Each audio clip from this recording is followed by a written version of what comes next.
What we have here is the Simagic DS-8X shifter. It combines an H pattern and sequential shifter in one, hence we have this big old lever on here to change the modes. I'll change the camera angle in a moment, but I do want to demonstrate from the top since it does show how this works better from a top-down view. So we have H pattern, so 1, 2, 3, 4, 5 and 6 gears.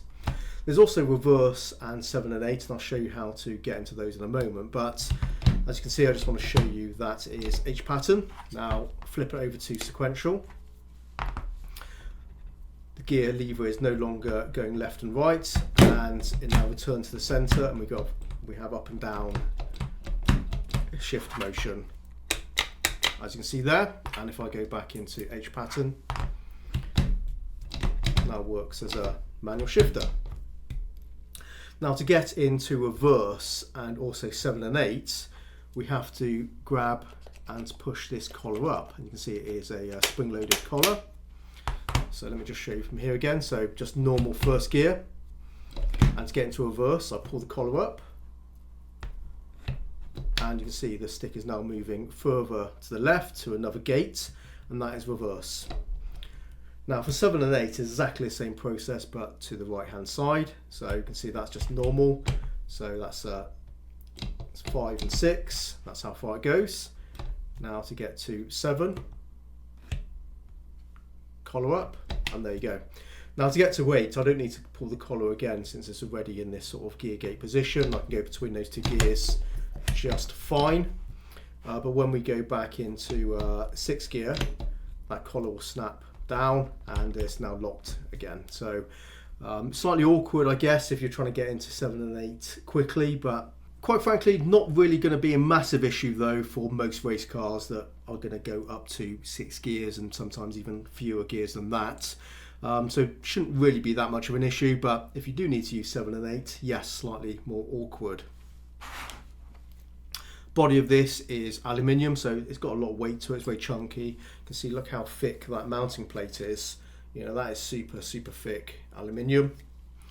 So it does feel very sturdy, which is nice to see. USB cable goes from here to your PC, and there's a grub screw here for adjusting the tension. We get this bag of accessories with the shifter plus hex keys. So in there are some T-nuts and some bolts, plus these things which look like pearls, but they're not. These are the ball bearings that provide the snap tension. Now if I was to remove this grub screw, behind there would be a spring and it'd be pushing into one of these. And that provides the snap tension there. So you get these spares should you need to replace them due to wear and tear, which is kind of nice to see. So we've got a couple of those. Hopefully they last a long time anyway, so hopefully I won't need to use this anytime soon. But just remember that you do get some spares, which is good to see. So if we take the hex tool and put it into the grub screw, you can tighten it and increase the tension. So let's turn it a few times. Let's see what difference it makes to the shifts. Yeah, that certainly gives it a stronger, more intense feeling, which is really good. But there's something to bear in mind, that when you tighten it for the H pattern, if we swap over to sequential now, it's going to bind because it's too strong for the actual spring to push it back. So what we need to do, unfortunately, is for sequential you will need to work out how much tension you can put in just to get the maximum amount. And the easiest thing to do is just basically do it like what I've done, is just push it in and then it'll kind of snap back. But you can see actually that's not enough. Let's do it a little bit more. Even so, needs a bit more. So yeah, it needs to be quite far out for a sequential mode. And that's a little bit sticky. So that's a little bit of a shame actually, that the sequential tension is limited, where the actual H pattern, you can put it into quite a strong amount of tension there, which is really nice. I mean, that's not too bad, that feels pretty good. And you can see the sort of like the distance actually, the throw of the sequential there. So there's still a decent kind of snap.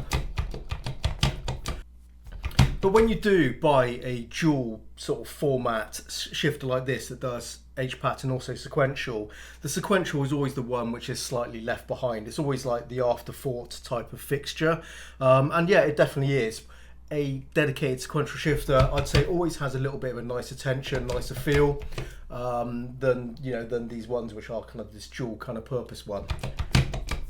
But I have to say, that's not bad at all. As always though, I need to kind of get this mounted, which I always say when I look at these unboxings on my table here, that when you check it out, when you check the tension, it's never quite exactly what it feels like when it's mounted to the rig. So I can't really tell for sure, but I can't say that feels too bad. Now back into H-pattern. And yeah, it feels nice even at that level of tension, but whacking up a few notches, and that really does tighten it up, and that feels really good. I like that. I'd say that's probably not quite realistic compared to like a real road car. That's overdone, but you might like that kind of sensation. So yeah, it's stronger than you would actually really need it, but some people like that. I appreciate you might want that. So yeah, that's very nice. I like that. Let's turn it back a bit again. See, in sequential mode. Yeah, that's okay. Okay, that's my first look at the Simagic shifter.